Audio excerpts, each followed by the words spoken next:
That's Max Walscheid getting teed up here. Rob Donaldson, Mezgec, who was very sprightly yesterday. Jayco boys will have a go. 3.4 to go.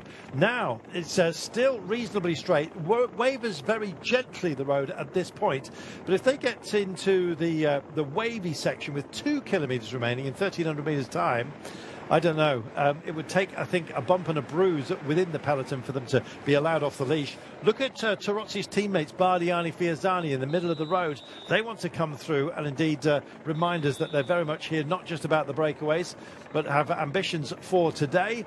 3 kilometres remaining then. This is where the GC men can ease just a little bit. We had some bumps yesterday, 2 crashes very, very late on. Turbo Durbo's just pulled the pin. He's backed out of it. Visma Lisa bike just lining up and 2.8 kilometres to go. It is going to be curtains, I'm afraid, for the breakaway, but chapeau to them. Yeah, Tarozzi, what a ride by him in the blue. Brilliant riding by Samudio, who when he could get a breath, could actually give him a turn, but they are about to be caught. Chapeau to both of these riders. But just look at the shape of the peloton behind. Our 2 breakaway riders are now absorbed, but it's this headwind that's... Goodness me. It's this headwind that's causing the riders to fan across the road. There's so much benefit to sit behind.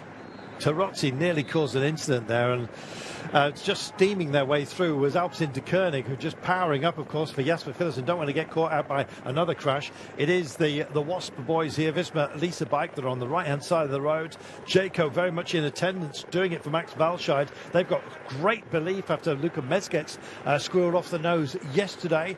And here we are. It's getting into proper colour orders. The Intermarché want to be part of the day. Tyson and Van Hoek, why not? And here we go. This is where it just starts to squirrel. See what I mean? There is your first little right-hander. There's another right here. Then they have to come left almost immediately. It's the nature of these interchanges. And look at what it's done. It's cast a lot of ambition asunder. He had to be up to the front. Jayco did a brilliant job of putting himself in that position. Likewise, Picnic Post NL with Jakobsen and Tobias Lund in their mindset. Very clever riding, making amends for that little trek, just dragging up the green jersey right now. Tim Melier in the frame as well. Yeah, Dan Uhl is now on the front. The Dutchman just absolutely powering at the Dutch TT champion, using that raw power. Ed Turns looks around on his wheel. It's neck and neck between Lidl Trek at the moment and Team Post NL. Remember, it's a headwind. There's a lot of opportunity to move up. Some teams will leave it late. Petit on the front now. Gijs van Hoek is having a dig here. Adrian Petit is just sitting in behind. Gerben Tyson is also in the frame here. It is all over the place. You can see that Koga is now just backed out of it as well. No sign at the moment, at least, of the European jersey. The green jersey is trapped, I'm afraid, within that section. Dan McClay waiting slightly out of position at the moment, but here comes Jayco. They're doing a phenomenal job. Walscheid is up here, Donaldson likewise, and they spread and they're into the barrier section right now. It's make-up time. If you've got something, you couldn't make it up, you might say. Green jersey, indeed, of Milan with Melier, the European champion. Oh, just gets balked, and he's balked by Koga to jinx back in. Meanwhile, out front, Philipsen looks like he's got a great line through here. The Little Trek boys are waiting to sort themselves out. Philipsen's in the best of the favourites. Decline is in a good spot right now. He's being guided up by Zylart, and I'm afraid that by the swift, by the wavering here, the European champion was trapped in. He's now unleashed himself. He hits the front. Philipsen is just balked ever so slightly, and this is going to be a runaway. It's going to be back-to-back, is it? Unless Philipsen can get back in. Green jersey's out of position. Super effort there. Brilliant finish by Tim Melier. Makes it count, and indeed backs it up. 2 wins in a row for the European champion. Tim Melier backs it up.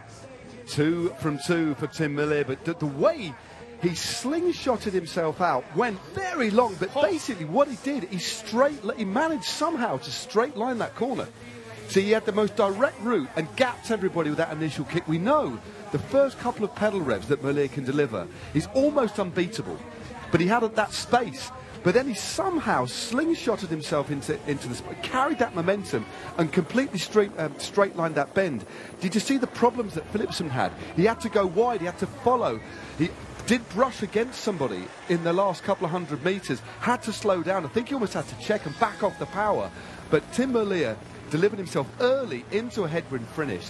I mean, the technique and the way he delivered that sprint was incredible. Raw power and just the straightest of lines.